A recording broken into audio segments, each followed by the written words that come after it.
18회차 현미경 분석 1부 첫 번째 경기는 에버튼과 맨유의 경기입니다. 저는 에버튼의 단통 패배로 가보도록 하겠습니다. 강수 확률은 4%로 비가 내릴 확률은 상당히 떨어진다고 보시면 되겠습니다. 항상 말씀을 드리지만 최종픽을 그대로 따라가지 마시고 살롱 코멘트 분석 내용을 기반으로 나만의 픽을 만들어 보시기 바랍니다. 이 중간중간에 제가 폴더스 부족으로 가져가지 못하는 아까운 픽들은 투폴 추천이나 독식 픽 추천으로 따로 초록색으로 추천을 드리기 때문에 그러한 픽들을 잘 조합을 하신다면 나만의 독식 픽을 만드실 수가 있습니다. 최대한 오늘은 데이터적인 부분은 화면을 멈추셔서 구독자 여러분들이 직접 확인을 해 주시기 바랍니다. 에버튼 같은 경우에는 수비수 예리미나 선수와 백업 측면 자원인 타운센드 선수가 부상으로 빠져 있습니다. 미드필더 반더비크 같은 경우에는 맨유에서 임대로 영입을 했기 때문에 임대 조항으로 인해서 출전이 불가능합니다. 맨유 같은 경우에는 왼쪽 풀백 루쿠쇼 선수가 여전히 몸 상태가 100%가 아닙니다. 공격수 카바니 선수가 부상 중에 있고 핵심 공격수 호날두 선수가 컨디션이 조금 떨어져 있지만 훈련에 복귀를 했기 때문에 이번 에버튼전에 출전 가능성이 높아 보입니다. 살롱 코멘트에서 바로 정리를 해드리면 이 경기는 램파드 감독 체제에서 갈피를 잡지 못하고 있는 에버튼이 상당히 고전을 할 것으로 생각이 됩니다. 램파드 감독 부임 이후에 프리미어리그 경기에서 에버튼이 9경기 2승 7패 성적으로 강등 위기에 처해 있습니다. 1부 리그에서 가장 오래 머물렀던 역사를 가지고 있는 에버튼이 어느덧 강등 위기까지 빠져 있는데 그렇기 때문에 최근 램파드 감독이 부임한 지 얼마 되지 않았음에도 불구하고 경질설이 돌고 있습니다. 이 부진의 이유는 여러 가지가 있습니다. 우선 램파드 감독의 전술이 문제가 되고 있는데 램파드 감독이 과거 첼시 시절부터 전방 압박을 적극적으로 시도를 하는데 이 공격, 미들, 수비 라인이 전체적으로 올라가는 조직적인 압박이 이루어지지 않고 공격 라인과 중원 라인만 지나치게 압박을 해서 수비 라인과의 간격이 벌어지는 문제점이 발생을 하고 있습니다. 따라서 역습이 날카로운 팀에게는 상당히 고전을 하는 에버튼이고 전술뿐만 아니라 에버튼의 핵심 공격수인 칼버트 루인 선수가 부상에서 복귀를 했지만 확실히 부상을 당하기 전에 컨디션을 회복을 하지 못하고 있는 점도 원인이라고 할 수 있겠습니다. 이 겨울 이적 시장에서 반더비크와 델레알리라는 이 미드필더들을 영입을 했지만 두 선수 모두 부진한 것 역시 에버튼이 반전을 하지 못하고 있는 이유라고 보시면 되겠습니다. 맨유 역시 최근에 흐름이 좋지 못한데 아직까지 산술적으로는 챔피언스리그 순위권인 4위 경쟁이 가능한 상황이고 최소한 유로파리그 티켓을 따내려면 남은 경기에서 꾸준하게 승점을 쌓아야 하는 동기부여가 있습니다. 맨유는 핵심 공격수 호날두 선수가 돌아올 가능성이 높고 에버튼의 수비 뒷공간을 공략할 수 있는 볼줄기를 가진 브루노 페르난데스와 폴 포그바 같은 미드필더들의 패스가 좋다고 보시면 되겠습니다.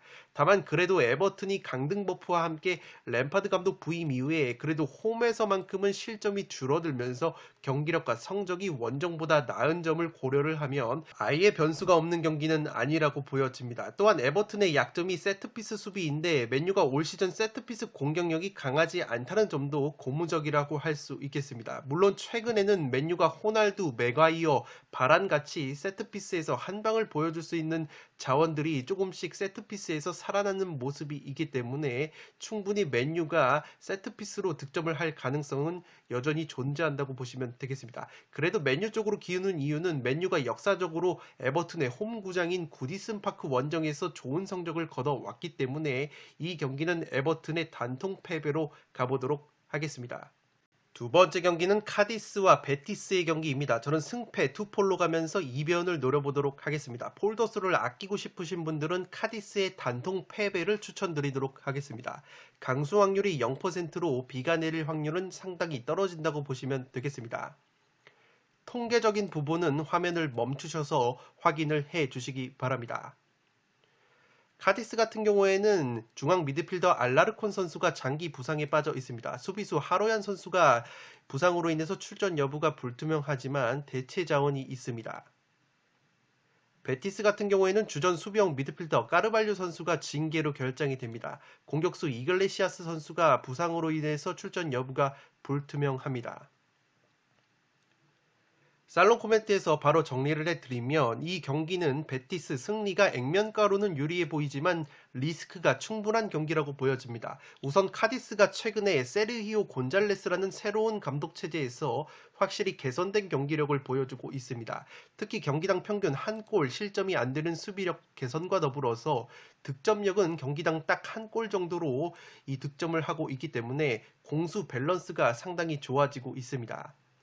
카디스의 경우에는 수비적으로 내려앉아서 롱볼을 활용한 역습 패턴이 주를 이루는데 이 과정에서 제공권의 약점이 있는 베티스가 카디스의 롱볼 공격에 굉장히 애를 먹을 수도 있는 매치라고 보여집니다.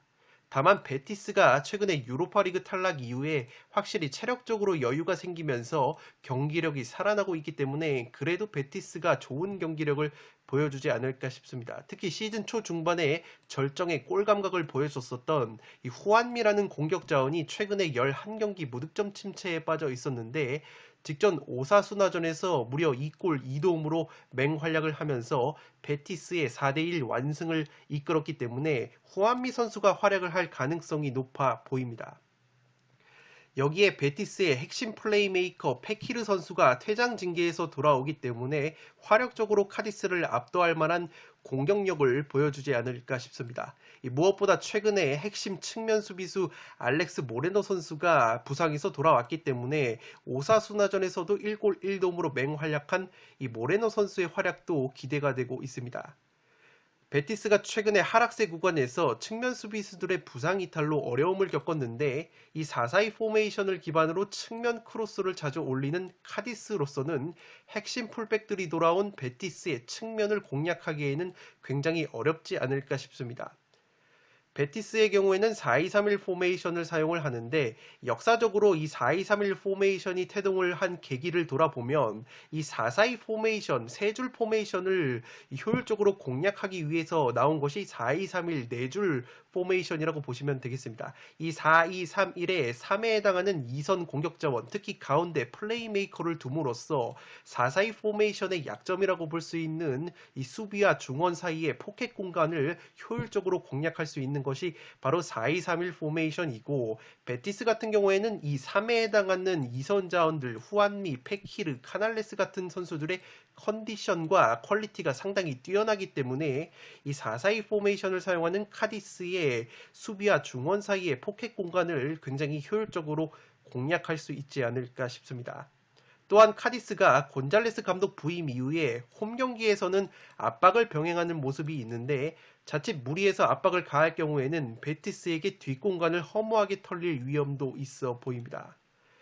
다만 카디스가 라리가에서 가장 많은 무승부를 캐고 있을 정도로 쉽게 패하지 않는 저력이 있는데 제가 무승부를 가져가지 않는 이유는 최근에 카디스가 홈에서 이 비아레알의 승리를 거뒀던 것처럼 최근에 카디스가 홈에서 역배를 받았을 경우에는 무승부가 아니라 승리로 이변이 나오는 패턴이 조금 있기 때문에 이번 경기 역시 과감하게 무승부보다는 카디스의 승리 쪽으로 이변을 노려보도록 하겠습니다. 이번 경기는 승패 투폴로 가보도록 하겠습니다.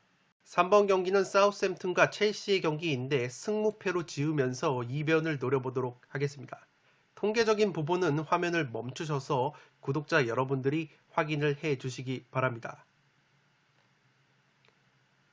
사우스햄튼 같은 경우에는 핵심 공격수 브로야 선수가 첼시에서 임대 영입을 했기 때문에 이번 경기 출전이 불가능하다는 점에서 최전방 공격 쪽에서 무게감이 조금은 떨어질 수가 있습니다. 첼시의 경우에는 주전 왼쪽 윙백 7회 선수가 장기 부상 중인 것을 제외하면 이렇다 할 주전급 부상 자원이 없습니다. 첼시가 최근에 2연패 수렁에 빠져 있고 직전 레알 마드리드와의 홈 경기에서도 1대3 완패를 당했습니다. 최근에 두 경기에서 실점이 7골이나 되기 때문에 이 수비 불안이 문제점으로 떠오르고 있습니다.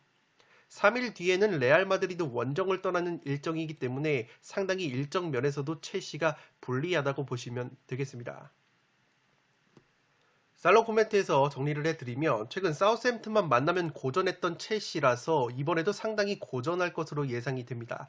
우선 최근 2연패 수렁의 과정에서 첼시가 2경기 7실점을 하고 있습니다. 첼시 특유의 짠물 수비가 흔들리고 있고 무엇보다 최근에 구단 매각과 관련해서 뒤숭숭한 이 팀 분위기 속에서 이 전술가라고 불리는 투엘 감독 역시 개인사로 인해서 상당히 집중을 하지 못하는 경향이 있는 것 같습니다. 투엘 감독이 이혼 절차를 밟고 있고 거액의 위자료를 줘야 한다는 보도가 있기 때문에 이 경기장 안팎으로 구단 분위기가 상당히 뒤숭숭한 것이 첼시라고 보시면 되겠습니다. 직전 리그컵 맞대결에서 사우스햄튼과 승부차기까지 갔던 첼시이고 그 이전 리그 경기에서는 비록 3대1 승리를 거뒀지만 당시의 수중전 속에서 1대1로 팽팽히 맞선 상황에서 사우스햄튼의 주장이자 핵심 미드필더인 워드 프라우스 선수가 퇴장을 당한 다음에야 첼시가 2골을 넣고 겨우 3대1로 승리를 거둔 바 있습니다. 그 경기 이전 2경기에서는 사우스햄튼과 1대1, 3대3 무승부를 캤었던 첼시이기 때문에 상당히 상성적으로도 사우스햄튼이 첼시에게 밀리지 않는 모습이 있습니다. 무엇보다 주중에 레알 마드리드와의 홈경기에서 1대3 완패를 당한 첼시이기 때문에 분위기뿐만 아니라 체력 소진이 상당히 크다고 보시면 되겠습니다. 반면에 사우스햄튼은 기본적으로 홈에서 성적과 수비력이 급상승하는 팀이고 무엇보다 체력적으로 준비된 사우스햄튼이 특유의 전방 압박과 역동성을 살릴 수 있는 경기라고 보여집니다. 최근에 사우스햄튼이 4연패 구간이 있었는데 당시에는 3일 5일 간격으로 촘촘히 이어지는 강행군이었고 사우스햄튼이 A매치 휴식기 이후에 치러진 리즈 원정에서는 그래도 1대1 무승부로 분위기 반전에 성공을 했습니다. 다만 사우스햄튼이 첼시에서 임대로 데리고 온 공격수 브로야 선수가 이번 경기 임대 조항으로 인해서 출전이 불가능하기 때문에 공격 쪽에서 무게감이 떨어질 수가 있고 올 시즌 사우스햄튼이 최다 무자비 공동 2위를 달릴 정도로 특히 홈에서는 무승부가 늘어나기 때문에 또다시 무승부로 첼시의 덜미를 잡을 수도 있는 매치라고 보여집니다. 첼시의 투엘 감독이 사실상 레알 마드리드와의 챔피언스리그 경기가 끝났다는 뉘앙스의 인터뷰를 했기 때문에 오히려 분위기 반전을 위해서 사우스햄튼전에 사활을 걸 가능성도 있어 보이기 때문에 첼시의 승리도 보이지 않나 싶습니다. 실제 첼시가 4위 토트넘에게도 추격을 당하는 상황이기 때문에 투엘 감독의 인터뷰와 프리미어리그 순위 경쟁을 고려를 했을 때 다음 레알 마드리드 원정보다는 이번 사우스햄튼 원정을 비중 있게 준비할 가능성이 높아 보입니다. 최소 무승부 정도의 이변을 충분히 노려볼 수 있는 매치라고 생각이 되기 때문에 저는 승무패로 지으면서 이변을 노려보도록 하겠습니다. 4번 경기는 와포드와 리즈의 경기인데 와포드의 단통 패배로 가보도록 하겠습니다. 투폴 추천으로는 승패로 갈라보실 것을 추천드리도록 하겠습니다. 강수 확률은 1%로 비가 내릴 확률은 없다고 보시면 되겠습니다. 통계적인 부분은 화면을 멈추셔서 확인을 해 주시기 바랍니다. 와포드 같은 경우에는 주전급 부상 자원이 없습니다. 최근에 쿠초 에르난데스 선수가 볼 감각이 상당히 좋기 때문에 이 쿠초 선수의 어깨가 상당히 무거울 것으로 생각이 되고 리즈 같은 경우에는 제시마치 감독 부임 이후에 상승세를 타고 있습니다. 최근에 리그 3경기에서 2승 1무 무패를 달리고 있고 주전 공격수 벤포트 선수가 또다시 부상으로 아웃이 됐기 때문에 최전방 공격 무게감이 조금은 떨어질 수가 있습니다. 그래도 핵심 중앙 수비수인 쿠퍼 선수와 미드필더 칼빈 필립스 선수가 복귀를 했기 때문에 수비와 중원 쪽의 뎁스가 한층 더 늘어난 리즈라고 보시면 되겠습니다. 살롱 코멘트에서 정리를 해드리면 제시 마치 감독 부임 이후에 안정감을 찾고 있는 리즈라고 보시면 되겠습니다. 특히 마치 감독 부임 이후에 기대 득점값이 프리미어리그에서 최상위권을 달리고 있는 리즈이기 때문에 이 공격 짜임새가 한층 더 늘어났다고 보시면 되겠습니다.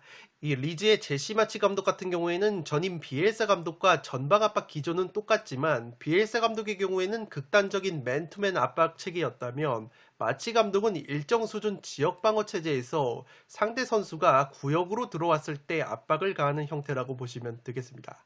이러한 부분에서 사우스햄튼의 하센히틀 감독의 4-2-2-2 체제에서의 이 압박 전술과 비슷한 부분이 있는 이 제시 마츠의 리즈라고 보시면 되겠는데, 이것을 와포드에게 대입을 해보면 와포드가 최근에 사우스햄튼 원정에서 사우스햄튼의 수비 뒷공간을 노리는 역습으로 재미를 보면서 2대1 승리를 거뒀습니다.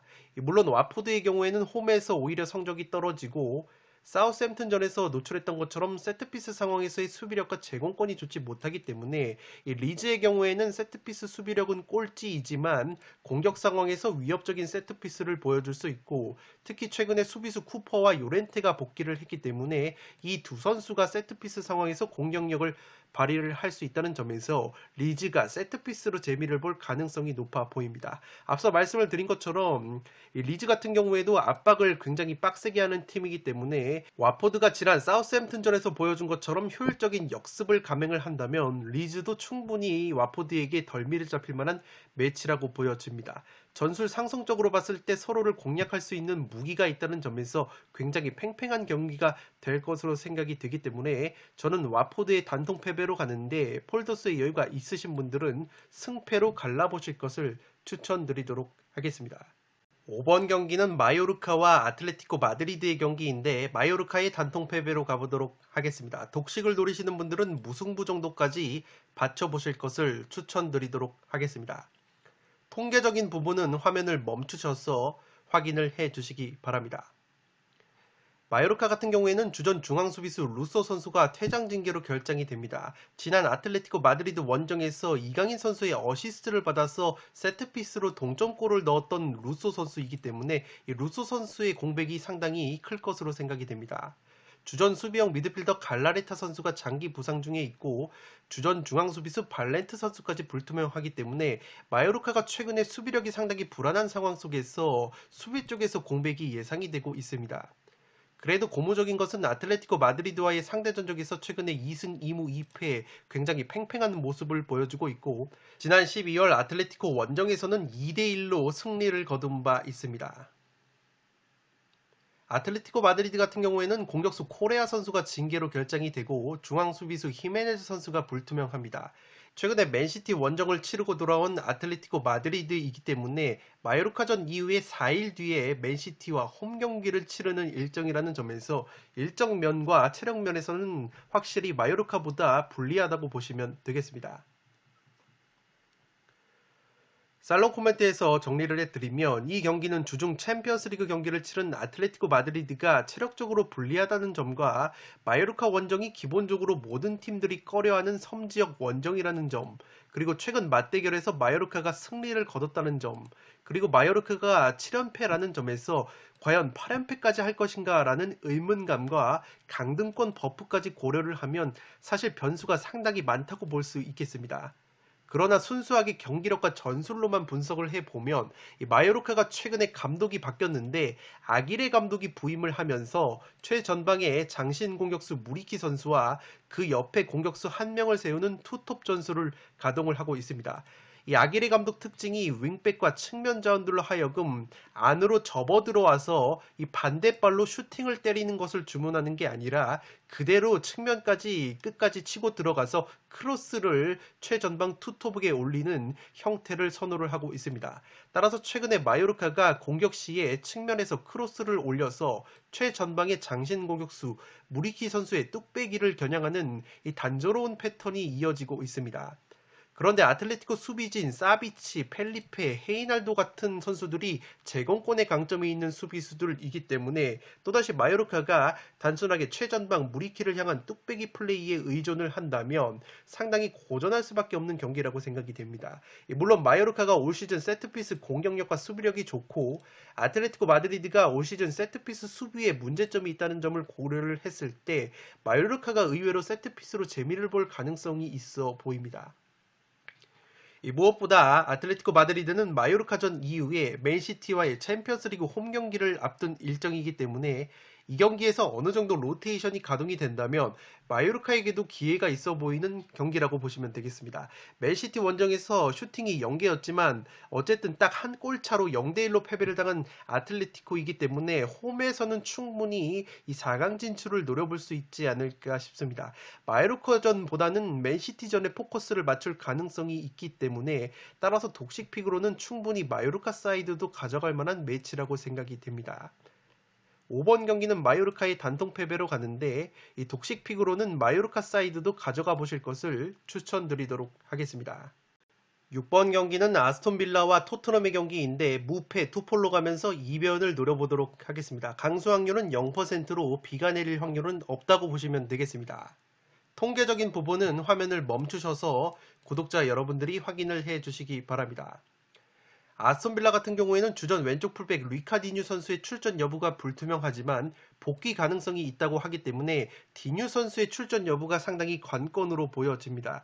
또한 최근에 수비형 미드필더 나캄바 선수가 장기 부상 중이었는데 최근에 언더23 연습 경기를 소화를 했기 때문에 나캄바 선수까지 돌아올 수 있다면 충분히 아스톤빌라가 홈에서 저력을 보여줄 수 있지 않을까 싶습니다. 최근 상대 전적에 있어서는 토트넘에게 1승 5패로 압도적으로 열세에 빠져 있습니다.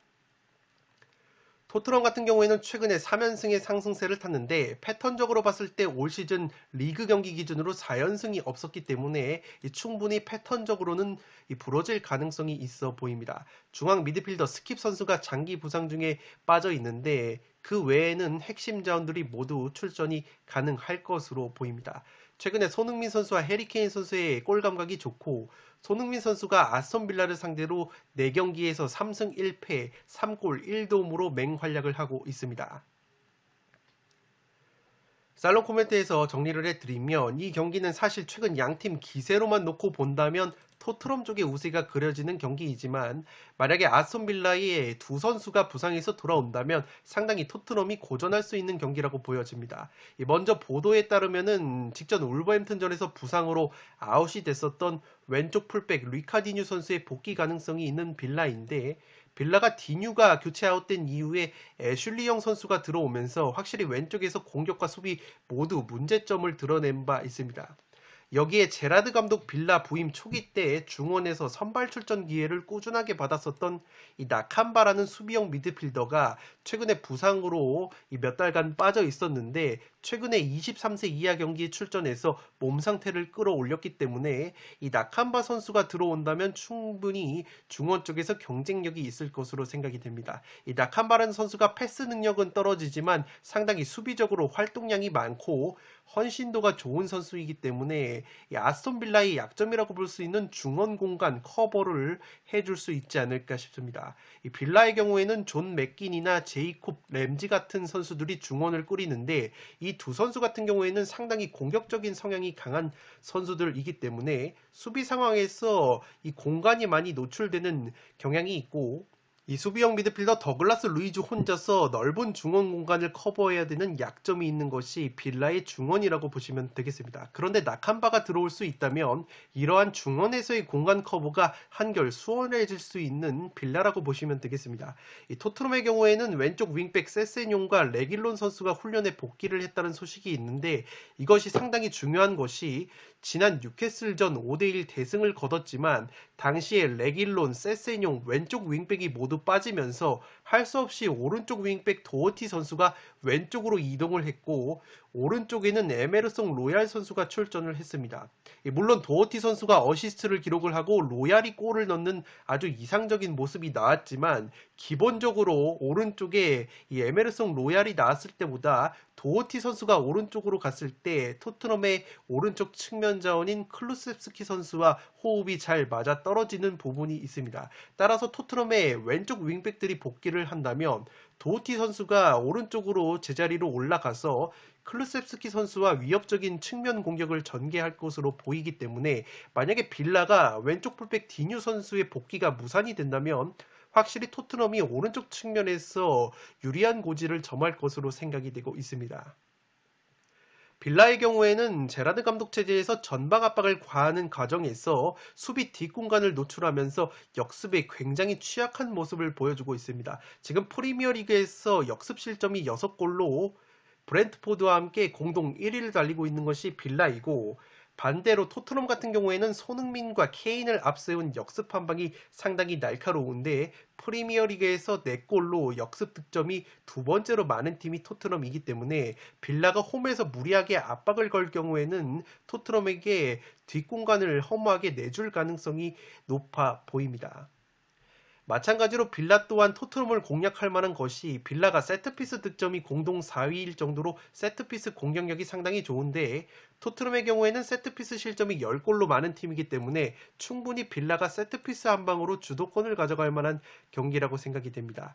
빌라가 리카디뉴, 나캄바 선수가 복귀한다는 전제하에 충분히 무승부 정도는 가져갈 만한 매치라고 보여주고, 앞서 말씀을 드린 것처럼 패턴적으로 올 시즌 토트넘이 리그 4연승이 없었다는 점에서 무승부 정도로 부러질 만한 매치라고 생각이 됩니다. 따라서 6번 경기는 무패 투폴로 가보도록 하겠습니다. 7번 경기는 비아레알과 빌바오의 경기인데 과감하게 단통 무승부로 가보도록 하겠습니다. 개인적으로 승무패가 모두 보이기 때문에 승무패로 지울 것이 아니라면 과감하게 단통픽을 추천드리도록 하겠습니다. 강수 확률이 0%이기 때문에 비가 내릴 확률은 없다고 보시면 되겠습니다. 통계적인 부분은 화면을 멈추셔서 구독자 여러분들이 확인을 해 주시기 바랍니다. 부상 및 결장 의심자로는 비아레알이 중앙수비수 파우토레스 선수가 징계로 결장이 되기 때문에 확실히 중앙수비 쪽에서 공백이 예상이 되고 있습니다. 오른쪽 풀백 포이스 선수가 100% 몸 상태가 아니라는 보도가 있고, 왼쪽 측면 알베르토 모레노 선수가 불투명하기 때문에 전체적으로 수비 쪽에서의 공백이 예상이 되는 비아레알이라고 보시면 되겠습니다. 비아레알이 직전 바이에른 뮌헨과의 홈 경기에서 1대0 승리를 거두면서 다시 분위기 반전에 성공을 했고, 기본적으로 홈에서 9승 3무 2패, 원정에서 3승 5무 7패로 홈에서만큼은 그 어떤 팀이 오더라도 쉽게 꺾을 수 없는 것이 비아레알이라고 보시면 되겠습니다. 다만 빌바오와의 상대 전적을 보시면 4무 2패로 열세이고, 지난 10월 빌바오 원정에서도 1대2로 패배를 당한 바 있습니다. 홈에서는 빌바오와 3연속 무승부 중이기 때문에 이번 경기 역시 굉장히 무승부 구미가 당기는 매치라고 보시면 되겠습니다. 빌바오 같은 경우에는 엘체와의 홈 경기에서 승리를 거두면서 분위기 반전에 성공을 했는데, 올 시즌 원정에서는 3승 8무 4패로 무자비 면모가 있습니다. 최근에 측면자원 베렌게르 선수와 무니아인 선수의 컨디션이 굉장히 좋고, 주전 오른쪽 풀백 레케 선수와 주전 수비형 미드필더 다니 가르시아 선수가 출전 여부가 불투명합니다. 중앙 수비수 이니고 마르티네즈 선수 역시 불투명하기 때문에 빌바오 역시 수비 쪽에서의 공백이 예상이 되고 있습니다. 살롱 코멘트에서 정리를 해드리면, 이 경기는 비아레알의 에메리 감독이 로테이션을 얼마나 돌리느냐가 관건이 될 것으로 보여집니다. 실제 최근 유벤투스와의 챔피언스리그 원정에서 승리를 거둔 다음에 카디스 원정에서 대대적인 로테이션을 돌렸다가 카디스에게 덜미를 잡혔던 비아레알이라고 보시면 되겠습니다. 통계상으로 비아레알이 올 시즌 챔피언스리그 경기를 치른 다음에 이어진 라리가 리그 경기에서 성적이 4승 1무 3패로 저조합니다. 다만 비아레알이 그래도 챔스 다음 치러진 경기가 홈 경기였을 때는 4승 1패로 역시나 홈 깡패다운 높은 승률을 보여줬기 때문에 그러한 점은 고무적이라고 할 수 있겠습니다. 최근 비아레알이 빌바오를 상대로 승리가 없다고 말씀을 드렸습니다. 무승부가 굉장히 많은 흐름 속에서 이 6경기 4무 2패 열세에 빠져 있는 것이 빌바오와의 맞대결이고, 이 직전 경기 빌바오 원정에서 1대2로 패했을 때도 비록 원정 경기였지만 당시에도 영보이스와의 챔피언스리그 경기를 치른 직후에 빌바오를 만나서 패배를 했기 때문에 이 챔피언스리그 여파에 따른 이 경기력 저하가 예상이 되고 있습니다. 비아레알이 빌바오에게 고전을 하고 있는 것이 빌바오 특유의 4-4-2 포메이션의 측면 공격과 롱볼 공격에 대처가 잘 안되는 부분이 있습니다. 가뜩이나 빌바오의 롱볼 공격에 취약한데 핵심 수비수 파우토레스 선수가 결장하는 것 역시 비아레알에게는 큰 전력 누수라고 보시면 되겠습니다. 실제 최근 비아레알과의 맞대결에서 빌바오의 양쪽 측면 무니아인과 베렌게르 선수가 상당히 좋은 활약을 펼쳐왔고 이 두 선수의 최근 컨디션이 상당히 좋기 때문에 또다시 빌바오가 측면에서 재미를 볼 가능성이 있어 보입니다. 따라서 만약에 비아레알이 다음 주 바이에른 미넨과의 챔피언스리그 원정을 대비해서 또다시 로테이션을 굉장히 심하게 가동을 하고 빌바오가 비아레알의 천정 면모까지 보여준다면 최소 무승부 이상의 결과가 나올 만하다고 보여집니다.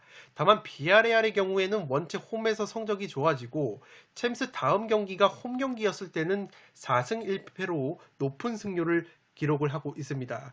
무엇보다 직전 바이에른 미넨전에서 4-4-2 두 줄 수비를 펼치는 상황에서 이 비아레알의 에메리 감독이 양쪽 측면에 수비 능력이 좋은 코클렌과 로세소를 배치를 해서 미넨의 측면 공격을 막아냈는데 이번에도 빌바오를 상대로 이 수비력이 좋은 선수들을 측면에 배치한다면 최근에 고전을 했었던 빌바오의 측면 공격에 어느 정도 저항할 수 있는 힘이 생기지 않을까 싶습니다.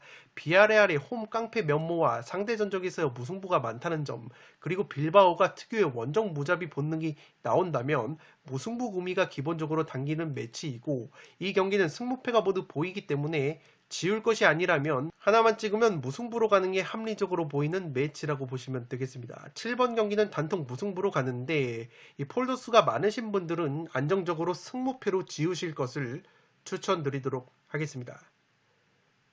네, 이것으로 1등 금액이 두 차례 이월된 승무패 18회차 현미경 분석 1부를 모두 마치도록 하겠습니다. 저는 연이어서 2부를 촬영을 해서 구독자 여러분들의 흐름이 끊기지 않도록 업로드를 해드리겠습니다.